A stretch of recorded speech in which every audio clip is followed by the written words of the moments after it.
بسم اللہ الرحمن الرحیم۔ السلام علیکم ورحمۃ اللہ وبرکاتہ۔ آج کا جو ہمارا ٹاپک ہے وہ مختصر ہوگا اور یہ ہے اسماء الحسنہ کے بارے میں، یعنی رب کے جو نام ہے ان کے بارے میں ہم تھوڑا بہت قرآن و حدیث سے پڑھیں گے کہ یہ کیا ہے اور کس لیے ہے۔ ترمذی کی ایک روایت ہے جس کا مفہوم ہے کہ اللہ کے بہت زیادہ نام ہیں، لیکن ہمیں جو ڈسپلے کیے گئے ہیں وہ 99 ہیں۔ ان ناموں کی اپنی تاثیرات ہے۔ علماء یہ بھی فرماتے ہیں کہ رب کا جو ذاتی نام ہے وہ ہے اللہ، یعنی ہوتا ہے نا جس طرح ایک بندے کا نام عبداللہ ہے تو یہ پرسنل نام ہے اس کا، اور ایک بندہ ہے اس کا نام عبد الرحمن ہے، یہ بھی پرسنل نام ہے اس کا۔ تو جس طرح ہمارا رب ہے جو کائنات کا کریچر ہے، اس کا جو ذاتی نام ہے وہ ہے اللہ۔ اور بعض علماء کہتے ہیں بھی اور متفق ہیں اس بات پہ کہ یہی اسم اعظم ہے، یعنی اللہ یہ اسم اعظم ہے۔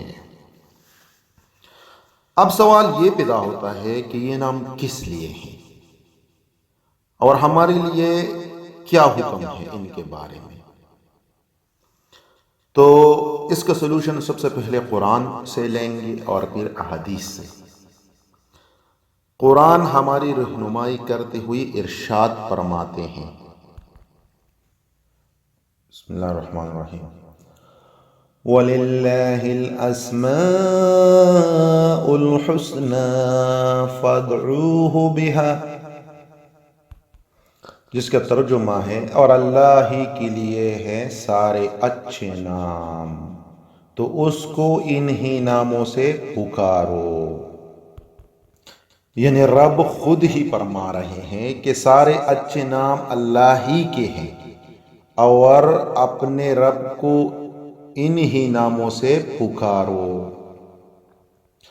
اب احادیث اس بارے میں کیا کہتے ہیں، تو ہم ترمذی کے ایک حدیث یہاں پہ بطور ریفرنس رکھتے ہیں جس کا مفہوم ہے کہ آپ صلی اللہ علیہ وسلم نے فرمایا اللہ تعالیٰ کے 99 نام ہیں، 99، جو انہیں یاد کرے گا جنت میں جائے گا۔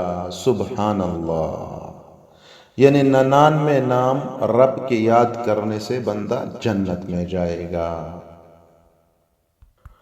قرآن میں ایک دوسری جگہ یہاں ارشاد ہے، هو اللہ الخالق البارئ المصور له الاسماء الحسنى يسبح له ما في السماوات والارض وهو العزیز الحکیم۔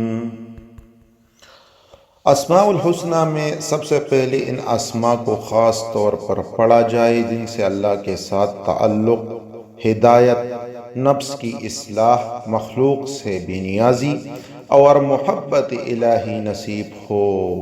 خاص طور پر اسم ذاتی یعنی لفظ اللہ، الصمد، اللطیف، الودود، الحادی، الرشید، الغفور۔ دوسرا طریقہ یہ ہے کہ کسی بھی جائز ضرورت و حاجت کے لیے خاص اسماء کا ورد نوعیت کے حساب سے کیا جائے۔ ضرورت و حاجت کے اعتبار سے کوئی ایک نام یا چند نام جو حاجت و ضرور سے متعلق مفہوم رکھتے ہو اختیار کیے جائیں تو فائدہ اکثیر ہوگا۔